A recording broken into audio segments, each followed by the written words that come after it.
This episode has been brought to you in part by the Azrieli Music Prizes. Join them in celebrating artistic excellence at the AMP Gala Concert, live from Maison Symphonique in Montreal, happening October 20th at 7:30 p.m. Eastern. Orchestre Metropolitain will premiere award-winning music by laureates Aharon Harla, Iman Habibi, and Rita Ueda. Learn more at azrielifoundation.org/AMP.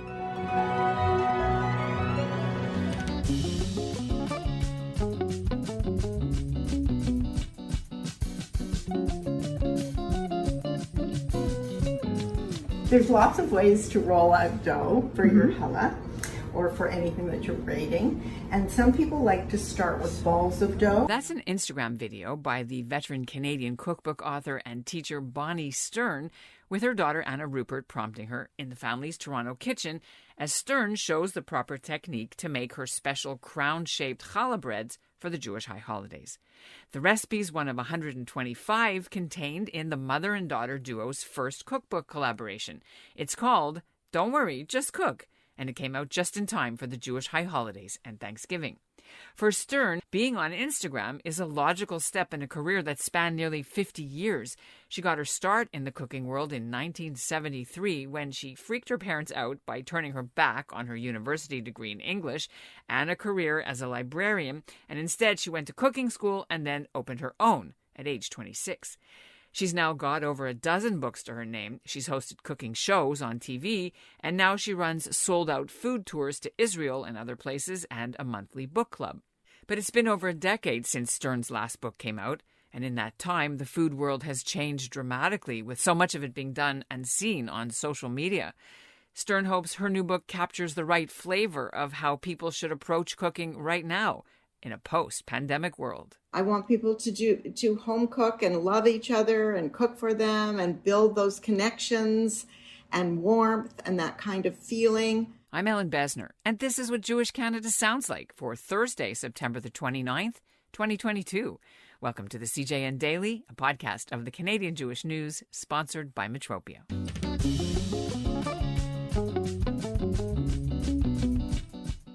The new cookbook has pretty high-profile fans. Adina Sussman and Yotam Ottolenghi both wrote introductions for it. Meanwhile, the Stern family handled production during the pandemic. Her daughter Anna, who is not a chef but a speech-language pathologist, was in charge of the photography shoots, and her brother Mark does the social media and video.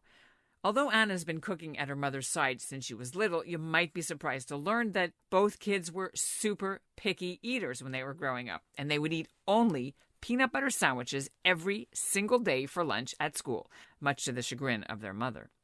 Coming up, you'll hear some of these stories behind the recipes in Anna and Bonnie's new book and find out what they suggest you cook for the high holidays and Thanksgiving. But first, here's what's making news elsewhere in Canada right now. I'm Leonard Vanek in Toronto, and this is what Jewish Canada sounds like. A couple of business stories to update you on now. First, from Vancouver, where fundraising for the new Jewish Community Centre project called J-West just got a big cash infusion, thanks to a large pledge from one of the wealthiest families in BC. Leslie and Gordon Diamond will contribute $25 million towards the new complex. The Family Foundation's donation pushes the community's fundraising total now for the capital campaign closer to its goal of $125 million for a new JCC, high school, affordable housing, library, and Holocaust Center.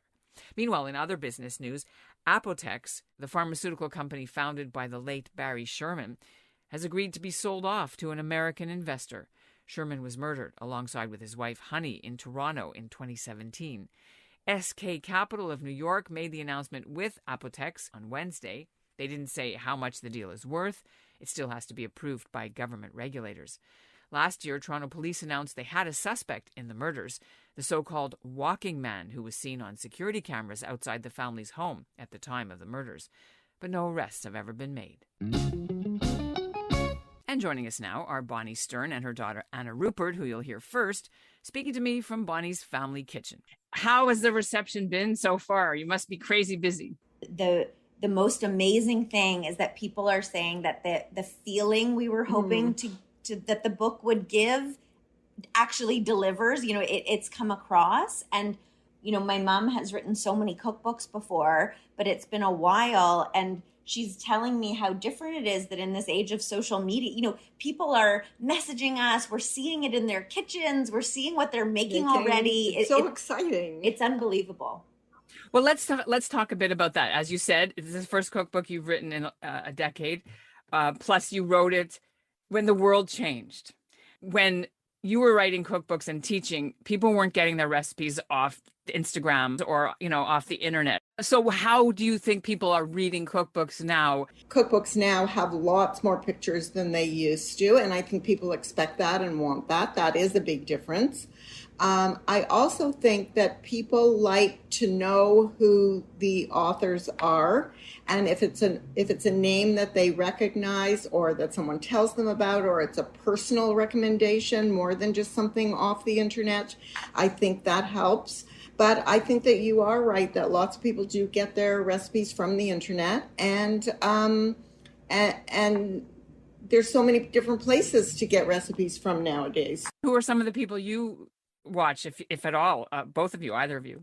Well, I mean, we're both more Instagram users than TikTok, but on Instagram, there are just incredible people to follow. I mean, I've been pretty inspired by Adina Sussman's reels. I think she's incredible. And just, right. I really love, I think both of us, we really love the people on social media or on Instagram, because that's where we are, that their personality comes through and you can really get a sense of who they are. Do you need to get to their soup on the stove? So she's just going to turn down the heat on the we need chicken to know soup. What kind of soup it is. Chicken soup for you know, starting the prep for Rosh Hashanah. I think the one thing about social media that's and Instagram that's a little bit intimidating is that things look so beautiful. And what we're trying to do with Don't Worry, Just Cook is say that perfection isn't the goal with home cooking, and that it isn't the same as a restaurant meal or something that has to be absolutely perfect looking or perfect in any way, that it's so much more about the feeling that you have about cooking for someone and providing comfort and providing and being in the company of people that you love, especially which is now. Something that we haven't had for a little while. Couple of years ago, when people could not have the first, year of the Jewish holidays into 2020, it was huge depression and shock and trauma for a lot of people. Yeah. How has that influenced the recipes you put in this book, which is coming out when people maybe will be together? I think that in terms of the book and the choice of the recipes, it didn't sort of directly change what we were going to do, but I think it really influenced how, like, an added level of meaning and importance to it. And one of the things that my mom can speak to that I think she's become the expert in is, as we've come back into this world of having people over and serving, maybe you have new considerations. Like you have so many mini tongs now, so that everyone could come over and have their own set of mini tongs to like serve. And I think it's also different people are reacting differently. The same way some people are still wearing masks and some people never want to see a mask again. So when you have people over, some people might be hesitant to share food and have family style and sort of want their own plate of things, and some people are just diving in. So I think you have to be just respectful of that, and everybody has gone through this pandemic with a different set of fears and worries, and I think as long as we're respectful of where everyone is in this, we'll all be able to come together again. Now, I want to just peel back the curtain a little bit and the Wizard of Oz type thing. I've always been curious, you have to churn out all these recipes. How many fridges do you have? How many freezers do you have in your home? Or do you do it in a ghost kitchen? Not a ghost kitchen, but like an industrial kitchen. Where does all this magic happen? Right here. Right here. And I have 1, 2, 3, 4 ovens, and 2 of them are on the fritz. And during the pandemic, 3 of them were on the fritz. And I end up using this small Breville Smart Oven for just about every single recipe I tested. And it was amazing. We do have a number of fridges. 2 fridges. 2 fridges, big fridges, and we have a number of freezers because we have one in the garage, we have one in my husband's office, and then we have freezer drawers that we thought... The freezer situation, so we're at my parents' house right now and my mom's kitchen, and the freezers have been popping up all over the house. It's true, sort of accidentally. We're still working on getting everything working properly. We're talking now before the holidays, but what are you cooking for your Yuntif? You said that you're just making soup now, but what is your plan? We don't have that big a group. I mean, I'm still not having, 25 people over for dinner. And so I don't have to make as many different things to make sure that we have, like, most of my family loves to have chicken soup with matzo balls, but some people are vegetarian. But we don't have any vegetarians this year. So we don't have to make the orange soup, the Israeli orange soup that's in there. And not that I mind making it, I don't at all, because it's so delicious. Everything is so delicious. But I like to make the things that people get comfort from. So when I'm having a holiday meal, like Rosh Hashanah, or even just a holiday meal like Thanksgiving, I like to make the things that people want and expect every year, except for the last 2 years, and that they feel that they're being comforted by. And so for Rosh Hashanah, we're making brisket. And it's become, it's almost like, and also after the summer, we don't really have brisket during the summer. And so it's become for Rosh Hashanah, this like return of brisket celebration.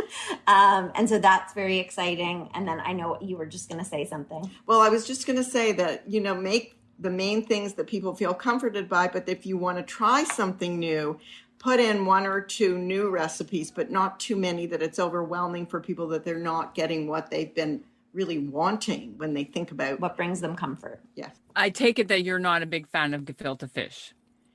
I am not, if we're being honest. She is different. Yeah. I like gefilte fish because my mother made gefilte fish and I grew up with gefilte fish, and I don't mind it at all. And I think that, you can make it and it can be really delicious.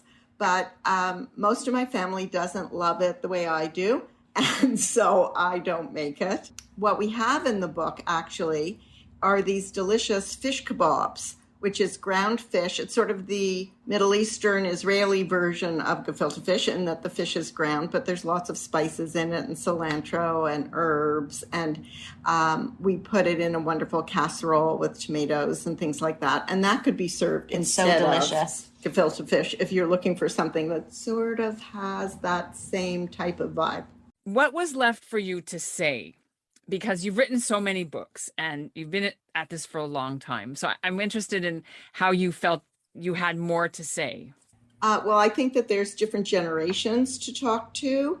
I think that there's always more to say about cooking. I'm always learning something more about cooking, and I've always wanted to pass on what I've learned. I'm never one to keep secrets about things. I don't leave out ingredients on purpose. And I want people to be successful. My main goal, I always called myself a social worker in the kitchen.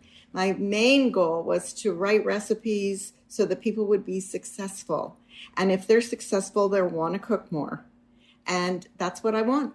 I really connected with the story about making this particular recipe that will never be the same as the person who actually made it, but you still try every year, because that is my life with pie. I totally connect. But you still try, and then you look at the people who know how it tastes, and they look at you and they go, "You didn't." Almost. Keep trying. You still try. Do you want to tell the story about the apple dessert that my husband really loves, and I never make it exactly like his mother's. Yeah. Yes, and I keep trying. And sometimes I read a recipe that sounds like it's going to be right, and so I make it. Well, it's not really right. And he still eats all the apple desserts, and he still loves them, but it's just not his mother's yet. Yeah. Same with me and my mother-in-law, Ruth Friedland's peach pie. I keep trying. My husband goes, "You didn't roll, you got to roll." Anyhow, as far as the book itself, it's not a kosher book because there's shrimp in it, right? Of course. What thought did you have about when you were putting this in to make it more acceptable for kosherness, or was that not part of the, Well, I think I do give substitutions for things. I do respect people who are kosher, and I want them to be able to use the book and feel good about it. But I'm not kosher myself, so I don't like to pretend that I'm an expert in this. All right. And I really like the story you mentioned about picky eating. So I think lots of people will relate to this. Can you tell us what your son ate for school lunch every single day and what happened when you tried to change? So my kids were very discriminating, let's say fussy eaters, and I was one too. So I always have, again, respect for that. And I never sort of made my children eat things that they didn't like or want, because I wanted them to love to cook and I wanted them to love to eat food. What do you want to say about that? No, it's good? It worked. Okay. I don't know. I grew up. And they love food now. Usually kids who are fussy still end up, loving good food later on. So you don't have to worry too much about it. There's hope. There's hope. But my son loved peanut butter sandwiches. Like, he just loved them. And he started preschool and everything. He always took a peanut butter sandwich. And then by the time he got to grade 2, I thought, here I am, Bonnie Stern, and he's still eating the same peanut butter sandwich. And maybe I should give him something else. And I didn't mean to make it a surprise, but he loved cheese slices. And so I thought I could make a cheese slice sandwich and it wouldn't be too far away from the peanut butter sandwich. And he came home from school that day and he was really cute. And he put his little hands on his little hips and he looked at me and he said, Mom, when I want to change, I'll ask for it. School is so tough. I need a lunch I can depend on. And it just broke my heart. And I just never argued with the kids again after that. And full respect and full whatever, they wanted to do. Is that true? Yes. I took peanut butter banana every day until I was in probably grade 12. But let's talk about how you two have now, you're out on the road, so to speak, with Zoom and what have you, and physically on the road too. You're doing events. How much fun has it been for the two of you and also hard to get this book birthed? We really sort of respected each other, and she obviously brought the stories and the recipes, and right. She and I, my whole sort of adult life, have talked about recipes and what we should cook and how maybe we could change them and what we could do. And so we just talked through that with all of the recipes, and it translated into writing them onto the page. It just seemed to happen, didn't it? I don't think that we really mapped it out. And I think now, looking back on it, we were really lucky. And it makes it feel so personal. And Bonnie, how has it been to watch your daughter be involved in something professional with you? It was really wonderful. And it was kind of a natural progression because we've always worked together in the kitchen. And Anna is so good. She picks up things so quickly and she's so good at everything. I could never be a speech pathologist, but she can cook a mean dinner. And I could never be Bonnie Stern, let's be honest. Well, I'm not so sure about that, but no, it's hard. Listen, that you brought up something very important. It's a whole living up to that reputation. It can't have been easy when you started cooking, right, Anna? Yes, except that, true to who my mom is, like, I will make something and I know it's not that good, and this is the best thing that's ever been made. Like, she really is my number one fan, and it helps. It goes a long way. It was really a privilege to be able to spend the time together. And from my point of view, really an honor to get to know my grown-up daughter and how really incredible she is. Every person who cooks in the house, I'm not going to say the mother because it could be the father or whoever who's living in the household who is the cook, welcomes help in the kitchen, but not at the last minute when they're showing up saying, what can I do, when it's 5 minutes before dinner, right? Yeah. So what advice do you have for people who are, making these big holiday dinners? When should you start getting people to help you? I think that you have to be very organized, depending on how much you cook and depending on how many people you're having and how many different dishes you're having. I think that you should start planning a couple of weeks in advance at least, and find out, if anybody is allergic to anything or intolerances, so that, you don't want to find that out at the last minute and then not have something that they can eat. And also you want to make sure that you have enough oven space for everything. And I like to recommend that a lot of foods can be served salad style, like even roasted vegetables. We serve them at room temperature. And it really helps. The more you're organized, the less panic you feel when the time comes around. And I think you can work out what you can do ahead, what you can make ahead and even freeze, what you can do so that there isn't a lot to do at the last minute. And I like people to have one thing at the most that they have to do at the last minute. So it's organization. You know, people say, I don't know how to get all the food on the table at the same time. And I say that's not a problem of cooking, it's a problem of planning. I noticed you mentioned allergies, so let's just quickly talk about that before we end. When you came out with your last cookbook, gluten-free wasn't really that big a thing. Vegan was sort of starting, only like Brad Pitt was, and was doing raw food and that kind of stuff. Nowadays, it's very important, and also conscious choices of what people are eating. How have you negotiated or navigated that different world for what you're putting in your book compared to when you last wrote one? It's a good question, because it is hard to get a table full of people all eating the same food. So what I like to do, and I do this most of the time also, because as you say, you're looking to go easy on the planet as well, but to do most of it vegetarian, and then only have one or maybe two things. Like in this menu, I do have chicken soup and I have brisket, but normally maybe the soup would be a vegetarian soup, and the salads, of course, and side dishes and dessert are normally vegetarian for us anyway. But, not put those extra ingredients in those dishes that would cause someone not be able to eat them if they didn't eat meat. Even in the book, I've got salad niçoise, but with a steak, and you can make it with fish and you can make it with chicken, of course. But what I usually recommend and what I do is I serve the salad separate than the protein, unless it's all vegetarian, like chickpeas or tofu in the salad. And then people can sort of choose what they want out of it from what they eat. And then for if I can add, so I'm gluten-free, and it's been about 13 years. So it's been about since the last book came out. And my dad has always been lactose intolerant. So I would say my mom has always had to deal with, a few things.